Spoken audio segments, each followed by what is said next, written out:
Nasa linya po ng aming telepono si PNP Director for the National Capital Regional Command, si Director Guillermo Eliazar. Magandang umaga, General Eliazar, sir.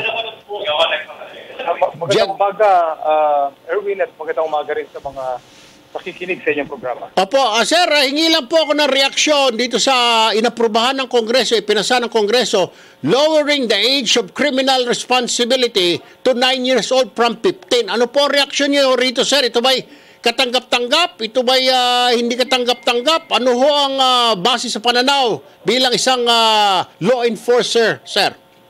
Yes, sa experience kasi namin, ako po ay more than 2 years na dito po sa NCR, sa Quezon City. Nakita po natin na itong mga minors na nahuhuli natin involved in illegal activities, lalo po sa drugs. Doon po sa mga minors from 6 years old hanggang 17 years old, 98% of them ay from the age of 12 to 17. So nakikita po natin na ito po yung gustong ibaba ng ating Kongreso from 15 ay gawing 9. So ibig sabihin, itong more than 95% na ito ngayon, sila po yung pasok dun eh. So ang essence po kasi nito, sinasabi na kaya sila ay involved dyan dahil on their own doing. At yung iba naman, dahil ginagamit sila ng sindikato. Well, sabihin na po ginagamit sindikato, and gusto kong sabihin na contrary to sinasabi ng iba na pinababayaan po namin yan. We're running after dun sa mga gumagamit sa kanila. In fact, pati magulang, ano po yan, hinahanap din natin yung mga yan. Ngayon, kung sakali po na itong age na ito na ibababa nga from 15 to 9, ito pong mga, sabi natin na 98% sila inaandon doon sa mga minors, magiging silbing deterrent po ito. Well, in essence po, mayroong mga sindikato na kaya sinasamantal na dahil walang kaso yun. Pag nalaman nila may kaso na yan, maaring chances are hindi nila gagamitin na yan. At yung mga mismong on their own naman ay gumagawa o nagpa-violate ng batas, pag alam nila na sila ngayon is hindi na exempted, dahil yung iba dyan, pag in-arrest mo, may dala silang birth certificate eh.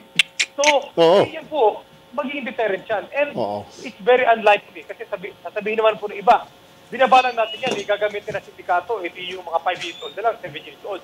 Ano po, well, yung possibility is less na gamitin nila yan. Kung meron man yan, at least, na-lessen po natin yan with lowering the age of responsibility from 15 to 9.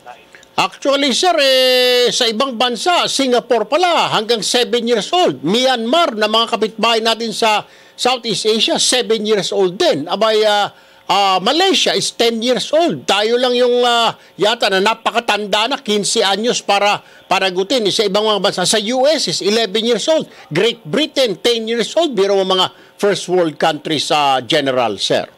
Yes, isa po yan sa mga basis. Kaya po kinonsider ng ating mambabatas na ibaba po at saka yung naglalabi dyan. Totoo po yung sinasabi ng ibang, sabi nating critical po dyan na hindi lang yan ang tamang solusyon. Tama naman po yun. Naniniwala tayo, hindi naman ito lang ang sinasabi nating solusyon. Itong pagbaba ng age, but it could contribute. Ang sa atin po kasi, lahat ng pwede nating gawin, through intervention, through pati po itong legislation, yan po ay pinupurso ng ating pamahalaan dahil gusto natin na pagtulong-tulungan talaga itong lumalaking problema ng illegal na droga. Doing this or lowering this can contribute. Mas malaki pong advantage sa mga gawa. Parang hindi na intindihan ng ilang kababayan natin, sir. Akala nila, pag binabaan to 9 years old, gumawa ng kalukuhan yung bata, doon sa new bilibid ilalagay. Sinasabi naman, malinaw pa, na ito ay to reform, to place the young suspect or individual in an institution where he will be reformed, where he will be trained, where he will be taught. Yun naman yung target ng batas na yun, sir, para pag ibinalik sa magulang, na alam na ng bata yung tama at mali, General. Tama po, narinig ko rin po doon sa panukala na mas palalakas nila itong pag-reform nitong, sabihin natin mga children na sumail, mga naliligaw.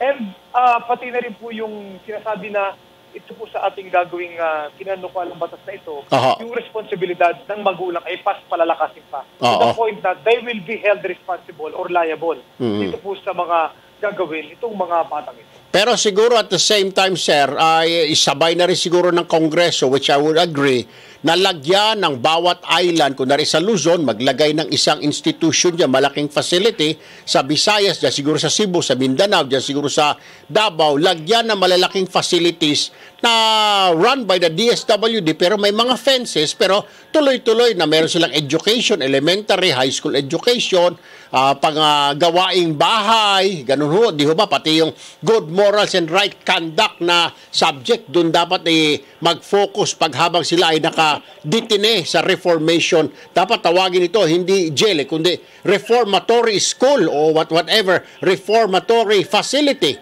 General. Tama po, para maging epektibo po itong intensyon ng ating batas na ito o panukalang batas, tama po na palakasin din po yung support system, kagaya ng nabanggit nyo.